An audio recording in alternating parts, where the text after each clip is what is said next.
And welcome back, ladies and gents. Welcome to episode 14 of The Calm Farm, where, as promised, we will be buying a tractor today. And since we did that mammoth task in the previous episode, it's time to collect. So let's get rid of this one. Thank you very much. And a cheeky little 12,000 to see us through.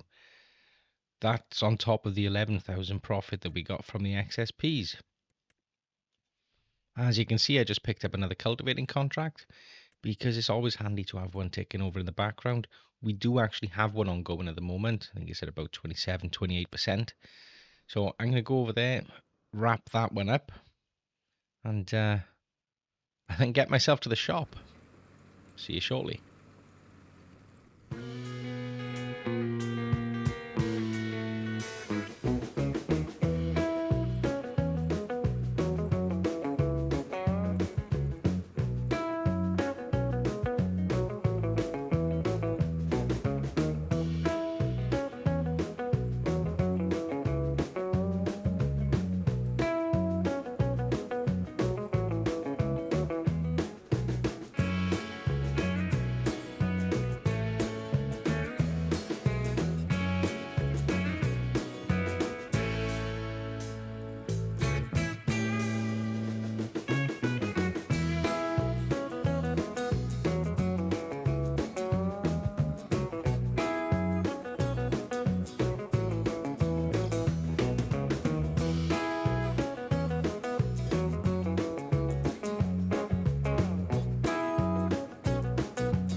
Well, that was easy. I'm going to get this equipment over to the other contracted field now, set it up, and then set my worker on his way. So I'll meet you guys at the shop. Oh, these are some exciting times, ladies and gents. Here we go. Let's have a quick look at small tractors. We know exactly what we're going for. We're going to be going for the John Deere 3650. Now, this thing isn't the strongest machine in the world. It's rocking about 85 brake at the front and 116 at the back, and it's not very heavy, so it will struggle when it comes to towing heavy loads. It's probably really going to struggle with farming equipment apart from mowers, but it will be handy when it comes to spraying, fertilizing, all of that kind of jazz. So it's quite a handy little machine really to begin with. And since we have set ourselves up to do grass and hay, I think a quickie front loader attachment would be handy, because we can then start picking the bales up with what do you call it, forklift tines, and we can move fertilizer and things like that around. So let's take that and take my money. Thank you very much. And there she is. Oh dear, John Deere 3650. Straight away it feels quite unstable because it's quite a narrow tractor. But it's groovy, fair play. It's probably always going to be my starting vehicle. And not just because everything else is so expensive, but it's a handy little machine to get to know. As soon as you start playing with this thing and attaching it up and learning its limitations, you'll start to understand the bigger machinery as well, I think. That's just my experience. Anyway, let's get this thing over the water and get it to our field. And then we can figure out what to do next. And here we are, bringing it back to the rest of our equipment. It's a pity I didn't buy this in daylight, really, so we could have a good visual. But there's all our equipment on the side of our field. At some point I will need to build a shed, but that's an ambition for another video, I think. In the meantime, let's go and sort out that other field. And as we can see, the worker has been doing quite a good job on this one. We are closing in on 40% of the contract, and I really do need to get myself a cultivator, because I do begrudge paying about £1,000 per contract for the equipment. It'll also be really handy when I start to expand out a little bit, because it is always good to, I don't know, adapt and change your fields. There's no point sticking with one. I've planted grass. I will only ever use grass on that field. You've got to move with the times. You've got to see what's profitable and what's not. And those kinds of decisions will always be amplified a little bit more when you start buying different industries as well, which I look forward to doing. Anyway, let's get this wrapped up, because at the moment the bank balance is only showing just over 8k, and I do like to have a little buffer in there. So I'm going to get a couple of contracts sorted and make that bank balance a little bit more palatable. See you soon.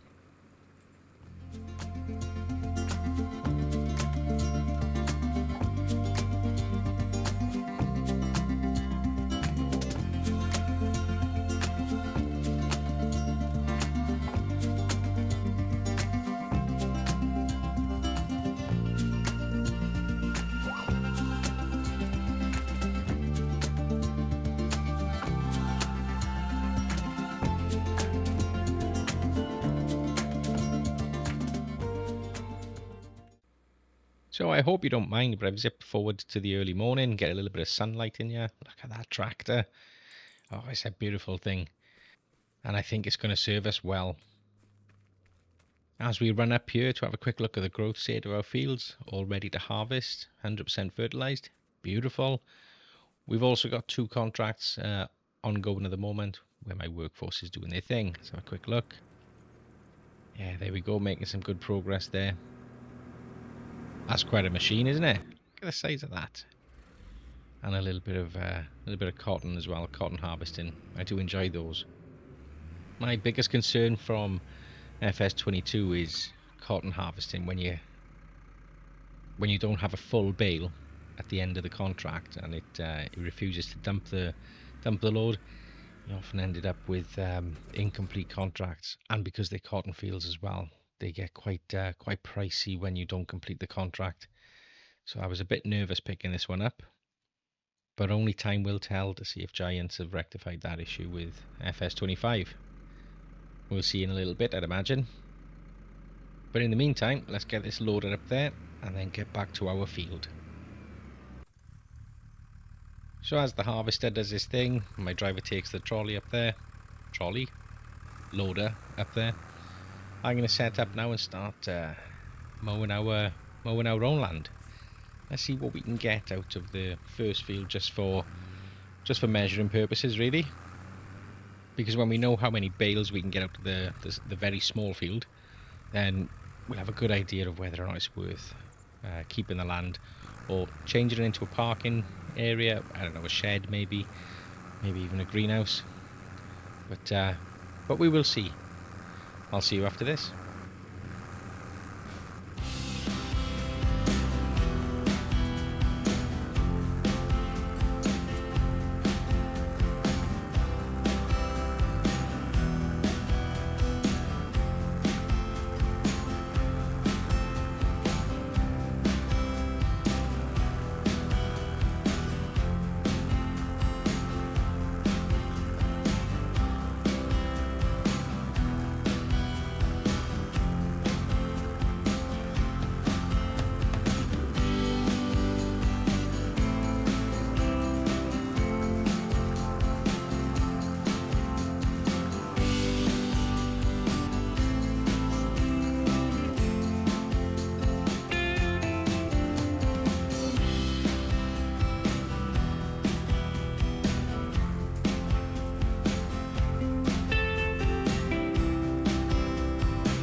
Well, considering that was a fairly small field, I made it a lot more complicated than it needed to be.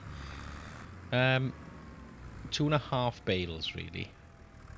It's not ideal, and considering you can't sell half a bale, it's technically only two.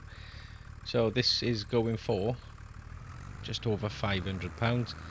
That's better than a poke in the eye, really. So I can't be too disappointed with it. And if I end up setting up, I don't know, animals, lambs, or sheep, anything like that, at least I can feed them, which I'd argue anyone would agree is a good thing. So now I'm curious about how many bales I can get out of the larger field. So it's much bigger than the first one we just did. It's wider, it's longer. Yeah, that could turn out to be okay. So let's have a look. And as I do this in the background, I'm going to give you a fair warning. I will be jumping in and out of other contracts, completing them, starting new ones. So if at the end of this field you see my balance has gone up, then just be aware that I am kicking on in the background. But if continuity is your thing and you enjoy making sure I'm sticking to the straight and narrow, then please feel free to check out the unedited version. There's a link in the description. It'll follow absolutely everything I do from start to finish, and you'll probably even be able to spot where I get up and go and make a coffee because the tractor doesn't move. That being said, the only parts I do edit out are when my wife gives me grief for, I don't know, not doing the ironing or putting the washing out on the washing line. Because when she starts, you probably will notice the camera goes everywhere.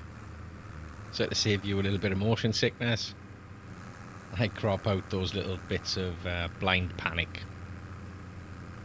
Anyway, I'm rambling on. So I'm going to get this field done, and we can count up how many bales we can get and see if it is a profitable endeavour for the time being. See you soon.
Well, 6 isn't exactly what I was hoping for. I was hoping for maybe 8.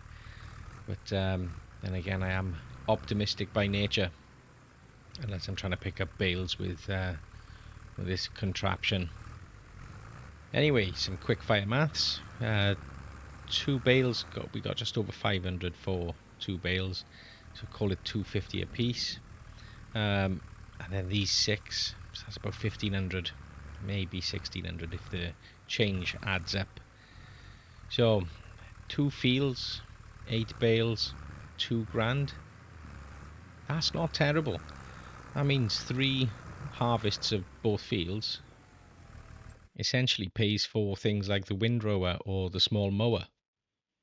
So it's progress as far as I'm concerned. It's slow progress, but it's progress nonetheless. But I do have to consider that in a couple of harvests' time, I'm going to have to pay out for fertilizer and any other yield improving bits and pieces that will inevitably eat into my profits. But that's okay. Keep calm and carry on is what I say. It will be what it will be.